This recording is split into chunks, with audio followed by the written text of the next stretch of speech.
You're listening to the Toolstation Western League podcast with Ian Knockholds and Tom Hiscott. Welcome listeners to episode 28 of the Toolstation Western League podcast with me, Ian Knockholds, and I'm delighted to welcome back to the podcast after a midwinter break. It's Tom Hiscott, the editor of the Bulletin. Hello Tom, how are you? Yeah, not too bad, thanks. Yeah, a little short foray. Good to see you. Held it down last week, as I trust you would. Yeah, good to be back, and but actually plenty of football to talk about for once. Good. Well, exactly. I mean, we actually did bring the listeners a bumper podcast last week, but with off the back of very little football to talk about. But we really are spoilt for choice with a pretty full roster of fixtures to look at over the weekend. And it's a real relief because I think many people were concerned that the poor weather was going to continue and we were going to have another wipeout. And as the season sort of staggers towards April the 25th and the final deadline for fixtures, it's getting increasingly concerning, I think, for everybody that we're wondering when these games are going to get played. So it's really great news that we did have so many fixtures to talk about over the weekend. Well, we've got a very full schedule of interviews for you on this week's podcast as well. Paul Froude from Buckland Athletic, he'll be making his debut, and another debutant will be Tom Smith, the new Welton Rovers manager as well. And of course, later in the podcast, we'll be hearing the second instalment of my interviews with Martin Cassidy, the chief executive of Ref Support, and that's a feature of our campaign that we're, of course, running over the next 4 weeks to support our match officials across the Western League and beyond, because we really do love the whistle. We're going to kick our coverage off this week, Tom, not on Saturday the 7th of March, but on Friday the 6th of March, with a game that we did feature in your absence on last week's podcast, because I know you love a bit of Friday night football. Indeed. Given the attendance at Corsham, it would appear that the punters like it as well. I think it's popular, I really do. And I think, it's good to see that there have been more clubs this season getting involved, I think. And Corsham were the latest to host a game on Friday evening. And it went down well, obviously, a Wiltshire derby against Devizes. And 241 were there to take it in. So a really good crowd. And obviously a home win, which is, what many of those would have wanted, I'm sure.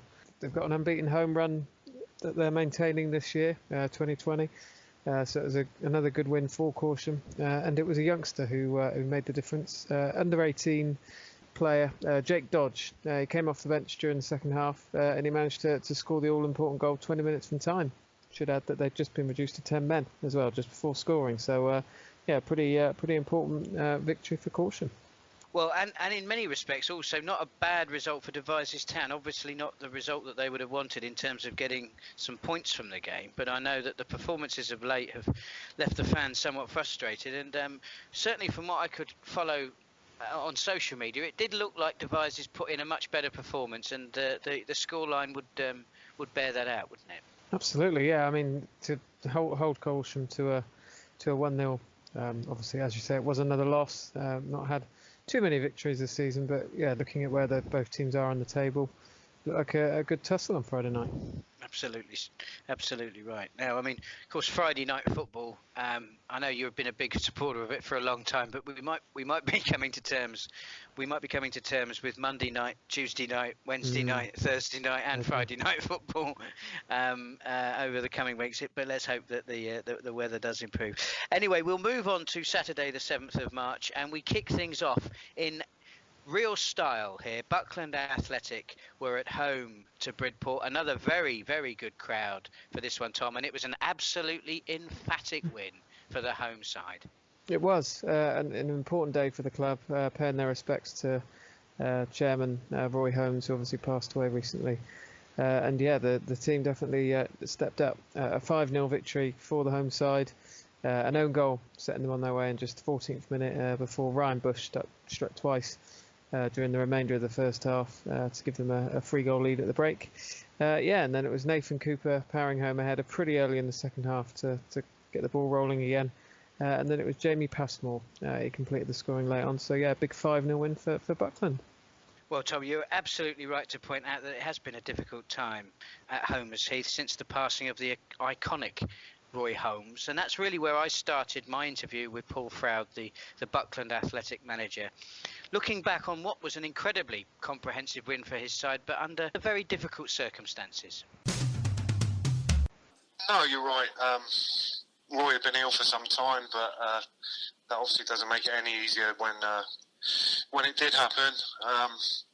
A lot of thought has been with Roy, and rightly so, and the family, with Billy and Christine, and no, we've been trying to sort of get on as best we can and doing whatever we can to help. But no, Saturday was a really positive day for the football club for a number of reasons. Obviously, the main one is a little bit in memory of Roy. And secondly, obviously, there's a lot of people there paying their respects, and to top it off, we had a good win. So I think everyone was pleased with the way it went on Saturday. 2020 so far hasn't been the easiest of years for you in terms of your form. So I suppose that made not just the win on Saturday, but the manner with which you got it really, really pleasing for you. Yeah, I mean it's been a little bit up and down. I can't compliment the lads enough, to be honest. I mean, we lost to a very good Bitten team who would have beaten anyone on that day. And we've had some good wins ourselves, obviously, going back to the beginning of the year, winning away at Clevedon, Wellington all down, and obviously Saturday's result was very pleasing, and the way we played was very positive. And but yeah, it's been a little bit hit and miss, it's been fair to say. But we're pretty confident in the group we got, and excited about things moving forward. Obviously, we've got the rest of the season to get out of the way first. Have you set a target for where you want to finish this season?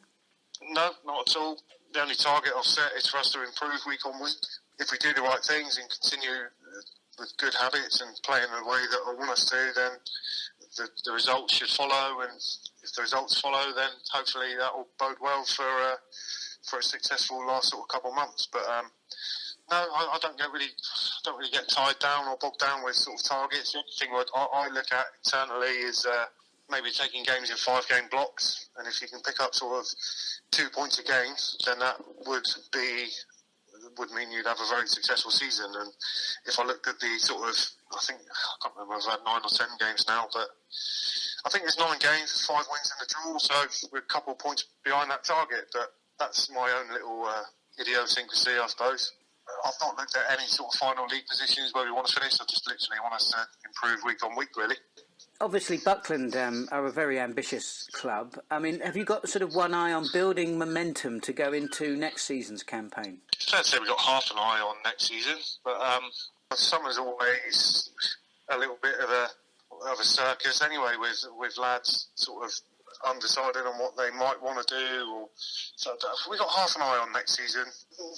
We're not really thinking too much about that. We're just thinking, like I say, literally week on week, game by game, getting that little bit better, a little bit. Yeah, we're looking for a little bit more consistency, obviously, but ultimately it's just to improve week on week, which we are doing. We've got a great group of lads, and they're listening to what we're asking and playing the way that we want to play, and I think really suits the coach. So a little bit more consistency, but all in all, everything's been positive.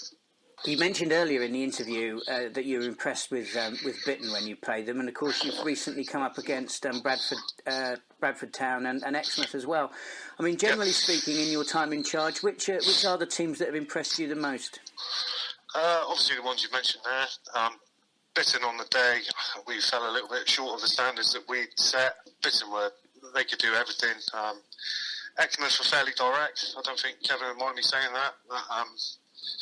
They play a way that's difficult to play against. And Bradford are a big, powerful, strong unit who are not too dissimilar to Exmouth in a way. So that is kind of a little bit of a lesson for the Western League for myself coming in. And I think a lot of people do invest in good quality players at both ends of the pitch. So whether you go to Odd Down or whether you play Bradford, you know that you know it's going to be a test. So yeah, that's what I've learned in my short time in charge at the moment is you have to be on it every week. So you've got Roman Glass up next, then that's followed by Westbury. That's going to be 2 long trips and 2 very difficult games for you. Yeah, we had similar. We went to Odd Down and then we followed that up with a midweek trip to Hallen. So it's nothing the lads aren't used to. the good thing is we've got Roman and Glass away tomorrow, but lads are sort of moving their work schedules around, and there's a couple boys I suggested maybe we have a rest and go again Saturday, but they promptly told me no chance, I want to be involved. So we've got a full squad of people that can't wait for each game, so that I think that bodes well in itself. Because you've got 16 games left to play this season and the weather isn't showing any signs of getting any better. I mean, how are you feeling about the fixture situation? I mean, ultimately, we've got a lot of games left. But you'd rather play than train, so we just have to hope Mother Nature is kind to us, and we've got good numbers. So every week it poses me and Danny a problem because everyone's chomping at the bit, wanting to play. And the good thing is we can change things up and freshen things up as and when we see fit. So we've got a lot of games, but we've also got a lot of numbers, and obviously gives us a chance to have a good look at everyone. Now, this month, the Toolstation Western League have started a campaign to highlight the contribution that match officials make to our game. From your position as a manager, what are you looking for in a good quality match official? Only that they do their best. I mean, I'm not really one to criticise match officials. I appreciate the job that they do. We wouldn't be able to do what we do without them.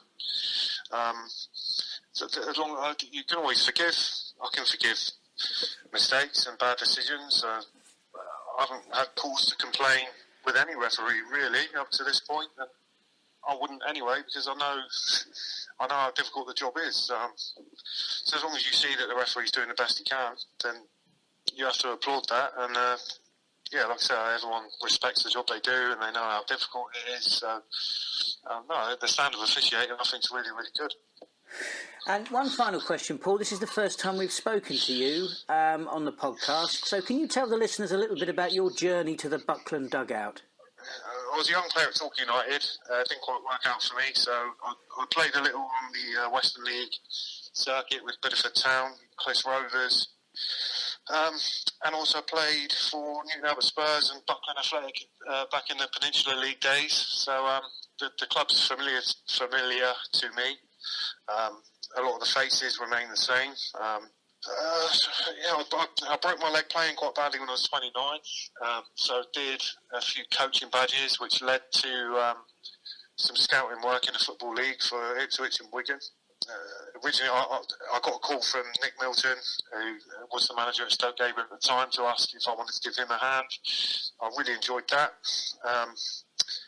Then an opportunity came up at Newton Abbot Spurs, which is a club that is close to my heart because I played there for several seasons. Feel like I did a pretty good job there, and hopefully, that reverberated around the local area. And I spoke to Adam about the opportunity at Buckland, and felt like it was the right time to sort of test myself at a higher level, and I find myself where I am now, I suppose. And my thanks to Paul for his time. Now, moving on, Odd Down, your team, but both you and I are a bit of a curse, aren't we? We're a couple of Jonahs because neither of our sides are doing particularly well this season, and I'm afraid that poor run of form continued at home to Tavistock. Yeah, unfortunately, still rooted to the bottom of the table, just the 3 wins so far this season, and another pretty heavy defeat, but it wasn't.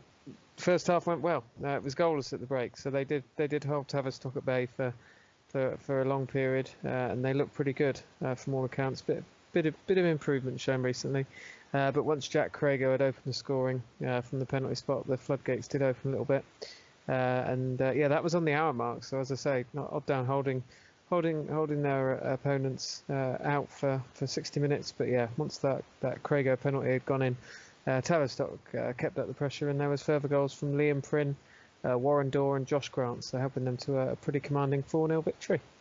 Now we move on to a real top-of-the-table clash, and Plymouth Parkway at home, well, you'd never want to bet against them, and in fairness, I didn't think Hallen, I knew they'd give them a good game, but I didn't think that they'd be able to take anything from the Devon side, but I was wrong, wasn't I?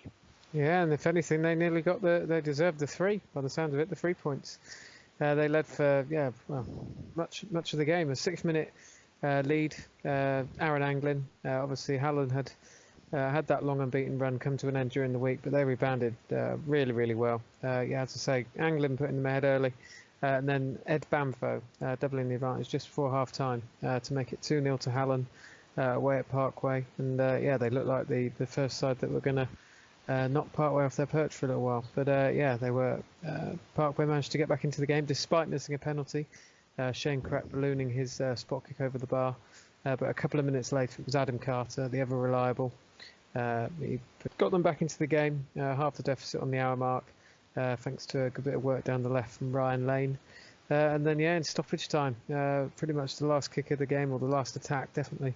Lane influential again, pinpoint cross from him, and it was met by the head of Mike Landricum. And that went into the back of the net, and it was a 2-2 draw there. So, pretty dramatic point gain from Parkway, and a bit of heartbreak for Hallen, who came also close to a famous victory. And finally, on Saturday the 7th of March in the Premier Division, Shepton Mallet took on Westbury. Now, I thought this game was going to be close, and it didn't disappoint. No, absolutely. Obviously, Shepton started the season really well, had a little bit of a dip, but they are bang back in form. But obviously, also Westbury are not the easiest side to knock off. They don't concede many, so it's a pretty good defence, and they held out for much of this game. But during the last 20 minutes, Shepton managed to find their shooting boots, and in particular Jack Fillingham. He's very much back in form, his 2 goals put them 2 goals to the good. So after Fillingham put them ahead just after the hour mark, he scored again 15 minutes later with his head to double the tally. But then it was Steve Holbert grabbing a late consolation for Westbury. But it was Shepton who held out a 2-1 victory for them. Jack Fillingham's his boots. He absolutely does. That's your newspaper. That's your tabloid headline. I've got a horrible feeling I've used that one before. I wouldn't be surprised. I'm dipping into the back catalogue now. I need to come up with we need new headlines for Jack Fillingham. That's what we need. If you're thinking, Toolstation, I know they'll save me money, but do they have all the top brands? You know, DeWalt, Makita, Einhell, Stanley, Myra, Kudox, Nest and Santex. Yeah, they do. Over 15,000 trade quality products in the range from the leading brands with prices that are hard to beat. If you want a helping hand to save on your next job, try Toolstation. With over 300 branches, there's always a Toolstation near you. Moving on to the First Division then, and we kick off with Ashton and Brackwell United against Lebec United. Now, Lebec were mauled at the hands of Basement Boys Bristol Telephones recently. How did they bounce back, Tom? With a surprising result, of their own. So obviously, having suffered that shocking defeat, as you just mentioned, to the Phones, they turned their fortunes around pretty quickly. A 2-0 win away at Ashton and Backwell, who'd won 9 of their previous 10. So I don't think many people would have saw this coming. Ashton and Backwell dropped to 5th following the defeat. Obviously, still very much in the title race, and could just they'll fingers crossed for them. It's just a blip, but a 2-0 loss at home to Lebec, definitely not what many people would have seen coming. No, absolutely. Only their 5th defeat of the season as well. So still a very formidable outfit, I'm sure. Now we move on to Bishop Sutton, where the visitors were table-topping Cairn Town. Bishop Sutton, of course, at the bottom of the table. When I tell you that there were 5 goals in this one, perhaps we wouldn't assume that it was actually as close as it turned out to be. No, incredible game. Obviously, as we say, bottom v top. Probably, Cairn hoping for an easy afternoon, but they certainly didn't get that. And they relied on the injury time winner to win. So the 3 points very, very hard to come by, but they did just manage to sneak over the line. Bishop Sutton had an early penalty saved by Sam Thompson, so Cairn up against it pretty early on, but then a couple of minutes later they actually went ahead, and it was obviously Stuart Windsor. Oh, it's always Stuart Windsor adding another goal to his tally to make it 1-0. The home side did then hit back after half an hour, but then just before half-time, Cairn went back in front. Nathan Davis, pretty good finish from all accounts by him to make it 2-1 to the visitors. But Bishop Sutton though fighting for their lives a little bit. Obviously a little bit of a gap opening up just ahead of them, so they're desperate for points, and they managed to get back on level terms again just after the hour mark. to leave the game evenly poised going into that final 20 minutes. And then it was, another stoppage time winner. So there was a few of them over the weekend. And this was one. Unfortunately for Bishop Sutton, their keeper was dismissed in the 90th minute for handling the ball outside the area. And Carl took advantage immediately. Jamal Chevallot managing to score the winner, that fifth and final goal. As you say, 5 goals there, and the fifth coming in stoppage time for Carl, and a 3-2 win away for the tabletoppers away at Bishop Sutton. Well, Hengrove Athletic proved that anything Bishop Sutton can do, they can do a little bit better. Hengrove, of course, themselves haven't been enjoying the most vintage of seasons as that club rebuilds itself after relegation from the Premier Division. But I think they've shone a light on what their ambitions might well be in the coming seasons. Wells City, an awesome outfit in the First Division again, fighting it out with the big boys at the top of the table. Only lost, before this game, 4 matches, but 3-2 the scoreline here, Tom, and a really, really impressive win for the Bristol side. Yeah, an encouraging victory for Hengrove, taking on a Wells side who, had won 3 on the spin and made a really good start. A 9th minute lead for them, handed to them by Craig Herod, and it looked like Wells, as you say, not lost many this year, probably powering on to another victory, sorry. But Hengrove definitely had other ideas. Less than 5 minutes later, back on level terms, Adrian Thompson scoring for them. And then it was another pair of quick-fire goals from Pete Shepherd and Sam Payne, making it 3-1 and putting them in a really strong position. And Wells had to find something and make a comeback. Harry Foster did manage to halve the deficit midway through the second half. But they weren't able to pluck out an equaliser, and it was Hengrove who've now won 4 of 5 in all competitions. So an upturn in form for them, and they managed to defeat a really strong and informed themselves Wells City. So a good game there on Saturday afternoon at I can't say it. I'll just say on Saturday afternoon. Paprika Park. There we go. I don't know whether to take that out or leave it in. Please leave it in. All right.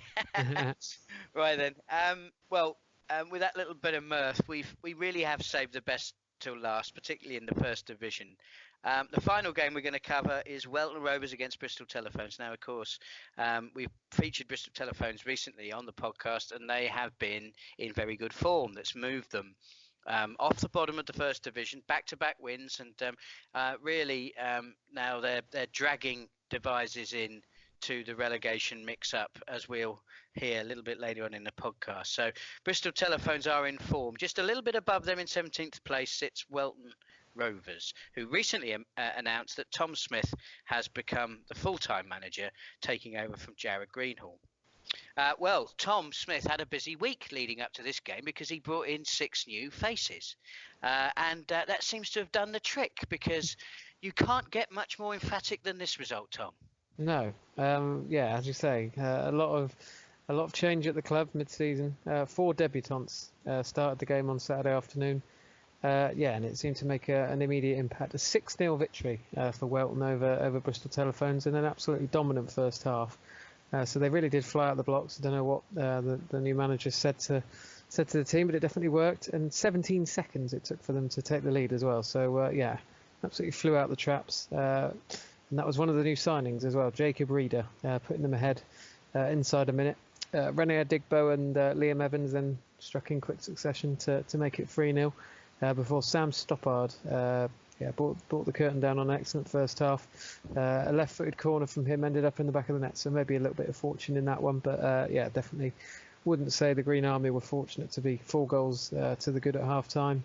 Obviously, as I say, instant impact from the new management staff and the players there. But they kept it going after the break as well. Adigbo scoring early in the second half to make it 5-0. And then Chris Pyle, he's definitely not a new player. He's been amongst the goals for a couple of seasons now for them. Popular member of the squad, I think, and he scored in stoppage time to make it 6-0 and cap a perfect afternoon for Welton. Tom Smith's first game as Welton manager, a 6-0 win. This management lark's pretty easy, isn't it? Baby steps at the moment, Ian. But hey, no better way of kicking off a managerial reign than that. But to be honest with you, mate, the boys earned it, played really well. I think it's been coming. A result like that, we've put in good performances against top opposition, haven't really had the rub of the green. But no, so it all paid off on Saturday, mate. I mean, to be fair to Telephones, they've come off the back of 2 wins. Their confidence is high. They've got themselves off the bottom of the table. I mean, were you surprised just how well your side played against them on Saturday? Yeah, I thought it was going to be a difficult game.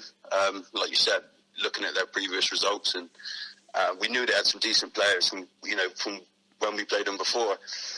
The boys played really well. Obviously, we scored after 17 seconds, which always helps settle the nerves. But we knew we had the ability in the squad. It's just a case of putting it together, giving the players the belief. And once they had that, I mean, if we can keep that going, it'd be absolutely brilliant. Now, one of the other things I'd picked up on social media was the fact that you brought in quite a few players to the matchday squad on Saturday. So, of course, that could always go one or two ways, particularly with people, settling down into the team. But that seemed to go in your favour as well. With the weather being like it's been recently, the only good point about it is that we've had time to, introduce the players into training, into social activities at the club. Just so they were all settled, ready for the match. No one was getting introduced to each other on the day. We already spoke to them. We'd had 2-3 weeks to speak to these players about what we wanted from them and, how they were going to affect the team in a positive way. And it wasn't as risky as it may have sounded. And the players we brought in, brilliant players, a lot with really good Western League experience. And, it gelled really well. I couldn't have asked for a better start, really, Ian. One other thing I picked up on going into that game for you at the weekend was that there was going to be a minute's silence before the game for a former chairman of Welton Rovers, Roy Kemp. Now, I understand that Roy sadly passed away, and I understand that he had a long association with the club. He did. I've been in and around Welton for over 10 years now, and he was always a familiar face, always there watching. I haven't been playing long enough for me to know him, in his former role as a reserve manager as well, I think, and obviously groundsman. But he was always there supporting, a familiar face, a lovely, lovely gentleman, and he'll be sadly missed at the club. Well, I'm sure he'll be very pleased with your performance on Saturday, and I'm sure he'll want you to keep it up. Now, the last time I saw you play, it was a 4-0 demolition of Cheddar. And since then, you had games against Ashton and Backwell, Cairn and Longwell Green, some of the real powerhouses of the First Division. It's not been the easiest of runs for you. No, definitely not. When I got appointed caretaker, and we had a little look at the fixtures, and as you just said, we had 3 of the big boys early doors, and I thought, well, this will test us. This will allow me to see, who's up for it, who's up for the battle, and who's not. We've done really well in those games. Away at Ashton, they were probably the better team, if I'm being 100% honest, but we were in the game all the way through, and we had some really good chances to get a point from that. And then we had to travel to Cairn on a Monday night, which is always a difficult one, trying to rally the troops for a Monday night for a long trip away. Keeper unfortunately got injured 5 minutes in. I had to go and goal myself, which isn't ideal. But we battled all the way through, and then at Longwell Green we were unlucky not to get a point. So it was a bit of a baptism of fire, really, Ian. But we proved we had the quality and the ability to push on and get results against teams, which we later showed, obviously, Saturday against Telephones. Now, next up is another promotion-chasing side in the form of Radstock Town. And Radstock have had a couple of disappointing results of late, so they really need a win to get their promotion pushed back on track. But is this game made harder because you're facing one of the top sides, or because actually it's the Coalfield Classico, it is the derby for you? It's always a hard game, Ian. Always a hard game against Radstock because both teams are so up for it. It's a massive one for the club, massive one for the players. But we've got to try and downscale that enough to keep ourselves focused on getting the 3 points, which is the most important thing. But yeah, keep that spice in it as well, so the boys are really up for it, raring to go, which I'm sure they will be. And to be honest with you, is one that we hoped on, and is one that we want to get out there and we want to get the job done. Well, I'm sure both sides hope it's on because, of course, the fixture congestion is really starting to pile up now. You've got 13 games left to play this season and less than 2 months to complete them. How do you feel about that? I mean, it's crazy. It's crazy. I mean, it's not the first time we've been in this situation. Obviously, over the last few years, we found ourselves in similar situations, as of most clubs have. But, you know, it's something we've got to deal with. As you mentioned earlier, we've brought in a number of new signings, and that is with this in mind as well, that this is going to be the case at the end of the season. We feel like we've got a good, strong, deep squad, and, you know, we'll relish the challenge. I think that's the only way you can look at it. Otherwise, it starts to get a little bit hard work, if you like. But no, we're ready for it. We've got, like I said, we've got good depth, and I think we'll be absolutely fine with it. You alluded to it earlier in the interview. You're not just a manager, but you're a player manager. Will you be carrying on in that capacity for the rest of the season? I will be, yes. I'm very fortunate. I've got a fantastic assistant, Will Justin, who is a very, very experienced Western League keeper. He was. He's decided to step down, hang the gloves up, just to focus on the managerial side, so that I could continue to play when needed, and he can control the dugout. So I'll be continuing to do that for the foreseeable future, unless anything changes. But I'd like to be in a situation where I could bring in enough experience and enough quality where, you know, I'd struggle to get back into the team, and we know that if that happens, then we're not too far away. Now, am I right in thinking that you once came out of playing outfield and went in goal in a rather important promotion-deciding match at Cheddar a few years ago? Yeah, that is correct. That's one that stayed with me for a long time, Ian. I think we needed a draw for promotion away at Cheddar, and unfortunately Andy King, who was in goal for us, had a really nasty facial injury. 20 minutes in, I think, just in case we needed the point, I don't think the manager had put on a sub-keeper in case he needed to bring a striker on to get the goal. So, yeah, I had to put the gloves on. Fortunately, it went the right way. The outfield players looked after me a little bit and got the goals we needed, and it was a hell of a day in the end, Ian. It was brilliant. Well, you've experienced, of course, those highs, and I'm sure that the Green Army will want you to bring them back to West Clewes. I mean, just before we go, this is going to be the first time that many of the listeners will have heard from you. Of course, Welton fans will know you very well. But can you tell us a little bit about your footballing journey to the Welton dugout? As soon as I became an adult, I played all my youth at Westfield Football Club, just up the road. I played a couple of years in that first team, and then when Nick Beaverstock and Andrew Catley were in charge, they wanted me to come down to Welton, and ever since then I haven't really looked back. Just sort of played through, like you said earlier, had some highs, had some lows.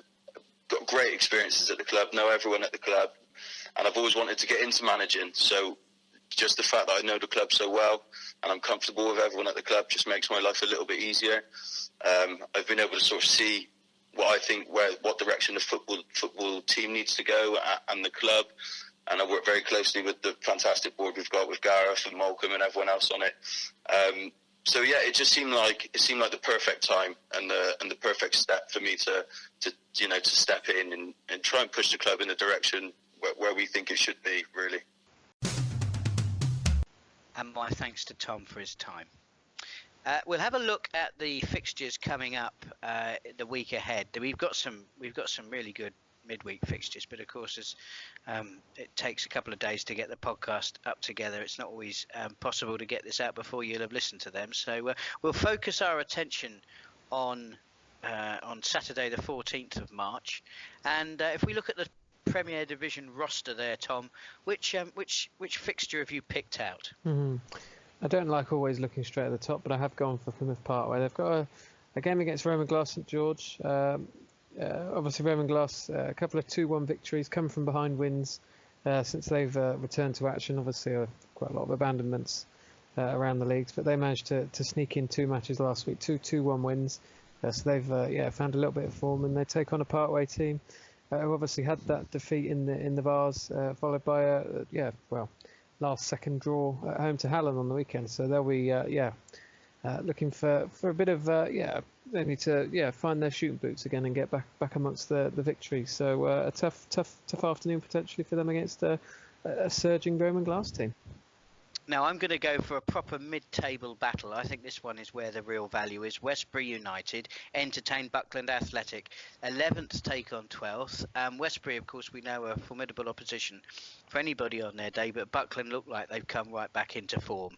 as we get to the business end of the season. So I think they'll give the Wiltshire side a very stern test, and that's where I'm going to go for my game of the day in the Premier Division. As we move into the First Division, Tom, what game have you picked out? I think I stole the one you would have plumped for, but I've gone for Radstock versus Ashton Backwell. So we've got 6th versus 5th as it stands at the start of the week. Both very much in the title chase, despite each dropping points on Saturday afternoon. Obviously, we've mentioned how Ashton Backwell will probably want to bounce back pretty quickly following that shock defeat on the weekend. So be an interesting game between those two, I think. And I'm going to go for Sherborne Town against Cheddar.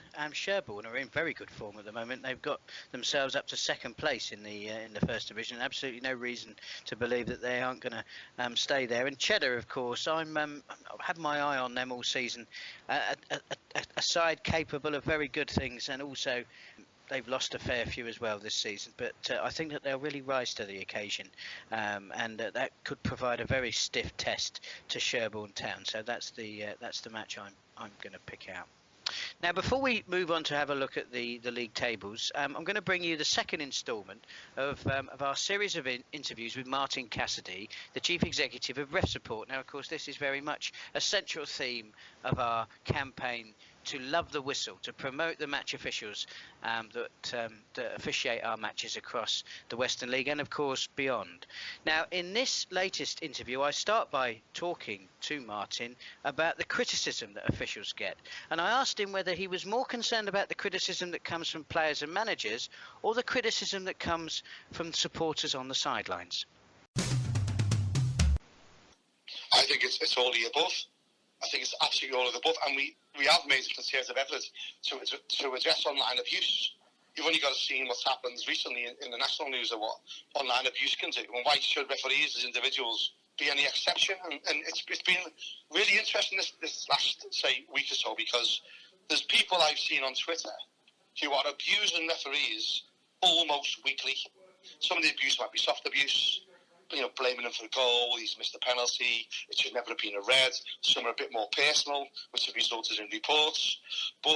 And then these same people are then tweeting how terrible it is that people are committing suicide because of online abuse. Now, the hypocrisy of that is breathtaking. So that's the first point I want to be able to make on that.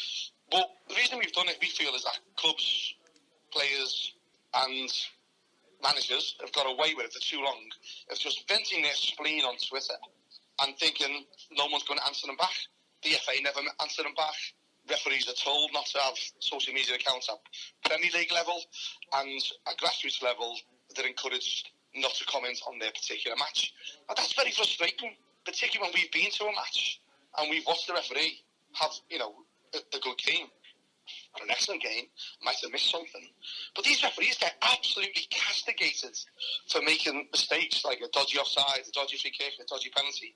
But no one says anything about the player that scores an own goal, the player that gets a stupid second yellow. He's already yellowed and he says something stupid to the referee. So the hypocrisy of some of the Twitter accounts is that they won't say anything to their own players, but they'll straight away they'll jump right on the referee's back. A really good example was last week in the Forest West Brom game, and we even had a Twitter exchange with Lee Westwood, the famous golfer, because he was naming and shaming the referee, calling them all the names under the sun.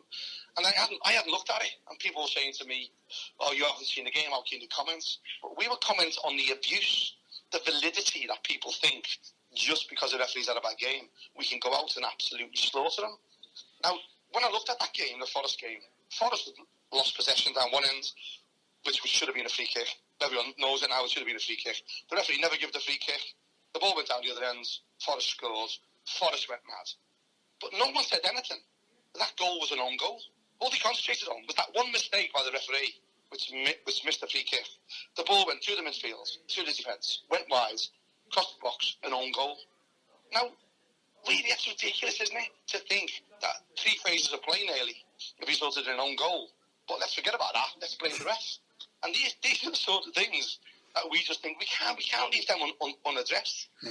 And we've done a blog on our website, refsupports.co.uk, about the connection between crime and referee abuse. We say in Liverpool, where I was born, and people might find this stereotypical, but the kids used to steal the signs off the back of a car. And, the Beastie Boys used to have a Volkswagen sign around their neck, and people used to copy that, and they take various signs and put it on the bedroom door, and then these people will try and get the boot of the car and take the tools out, and then you'll get the radio by getting the door, and then eventually they take the car, have a car crash, and someone gets seriously injured. I would equate that back to referee abuse. We think the taking of the sign is the online abuse. The taking of the tools is these comments on the field of play. The taking the radio is the comments in the bar. And the taking the car off in the car crash is when a referee gets physically assaulted. Yeah. So our strategy is, just like they do with crime, if you address it early on in the process, it's probably not going to escalate, or people will be a bit more aware of what the problem is. And that's why we do it. And my thanks to Martin for his time. And of course, you'll be hearing the third instalment of that series of interviews on next week's podcast. Now, before we wrap things up, we will be taking a look at the league tables. And there's been a little bit of movement, I think it would be fair to say, Tom. We've got an awful lot of fixtures to come, of course, over the next few weeks. But at the moment, well, do you want to take us through the runners and riders at the top of the Premier Division? Gosh, yeah, it's definitely tightened up. So we've got Plymouth Park, where they currently sit top. They've played 23 matches. They've got 59 points. Tavistock, big win Saturday afternoon, 25 games played, so a couple more than Parkway. They're also on 59, so level on points at the top of the division. Bradford, who've had quite a lot of games postponed. They're going to be on the catch-up, aren't they, soon? There's going to be, I think, 3 games in a week and such for them. They've only played 22 matches. They're on 58 points. A couple of teams have leapfrogged them recently. You've then got Hallen, excellent season for them. They're up in 4th, 29 games played, so quite a few more than the top 3. They're on 57 points. And then Exmouth, 25 games played, they're on 56. And then 1 point further back, we've got Shepton Mallet, who are back in form. 27 games played, they're on 55, so just 4 points covering the top 6. So fascinating times at the top of the Premier Division. And I think as the season progresses, particularly if we find that clubs they're forced into playing, say, 4 games a week, and potentially even more if the bad weather continues, then, because we've seen that before, haven't we, with Buckland Athletic, of course, a couple of seasons ago, 9 games in 12 games. I mean, that's not only is that going to test the depth of the squads, but actually, I think will have a big factor on clubs that have got the points on the board could actually find themselves in a stronger position than those with the games in hand. And that could really change things up at the top of the Premier Division. Down at the bottom of the Premier Division, Odd Down have played 28 matches. They have got 10 points. 2 points above them, Wellington in 20th position. They've played a game more. Chipping Sodbury just above Wellington, 4 points above Wellington, I should say, in 19th. They've played 27, the same number of games as Bridport, who've got a point more, 17 points in their 27 games. And then there's a 7-point gap between Bridport and Cadbury Heath. So those are your bottom 4 in the Premier Division. And well, if we can make any sense of it, at the top of the First Division, Tom, take us away there. I'll try my best. Not quite as tight as the Premier Division has turned out, but still just 5 points covering the top 5. So anyone's guess how it's going to turn out. But fortunately, quite a lot of them have played a similar amount of matches, which is helpful. So you've got Calne at the top, 26 games played. They're on 56 points. You've got Sherborne in second, 25 games played, so a game in hand.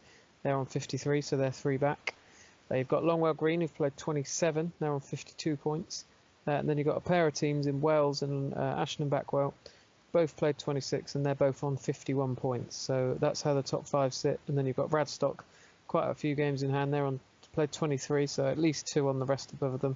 They're on 45. So if they do continue to win those games, they could sneak up on a few sides. But that's how the top 6 lie at the moment in the First Division. Yeah. Radstock having only played those 23 matches, though, with those extra games to come in the run-in, I do wonder whether that will be significant. And of course, that's so still 15 games for them to play in the league. That is a considerable amount, isn't it? Absolutely right. If we look at the bottom, it's a little bit neater down at the bottom of the First Division. The bottom four have all played 25 games, so this makes the statistical analysis a little bit clearer. Bishop Sutton sit on the bottom. They've got 12 points. 2 points above them are Bristol Telephones, who have been showing very positive signs, although I'm sure Bishop Sutton will be buoyed by that performance against Caen. Devizes Town certainly had a reaction against Corsham, but they're only 1 point now above Bristol Telephones. But Devizes in 18th, and then there's a 10-point gap between Devizes and Welton Rovers. And of course, if Welton Rovers continue with the performances that they enjoyed at the weekend, then I don't think that they've got anything to worry about in terms of getting dragged into that race down at the bottom. So that's the bottom of your First Division. We have, of course, Tom, been reviewing your excellent bulletin, and just in case there is anybody in the universe, let alone listening to this, who doesn't know where to find the Western League Bulletin, where is that available? Yeah, you'd hope they'd know by now. I think this is the number 32, came out on Saturday evening. So that is on the Toolstation League website. There is a tab along the top which takes you to the most recent publication, where you can download it as a Word and PDF document. It's also on the homepage about halfway down as well, so there's a couple of places where you can find the bulletin. And I think as the weeks roll on, we'll be covering more information about not only the fixtures, the remaining fixtures for the end of the season, and whether there is any prospect that the Western League can get an extension to the end of their season. But also we'll be focusing on matters of promotion and relegation as well from our divisions. But from Tom and myself, you have been listening to another Toolstation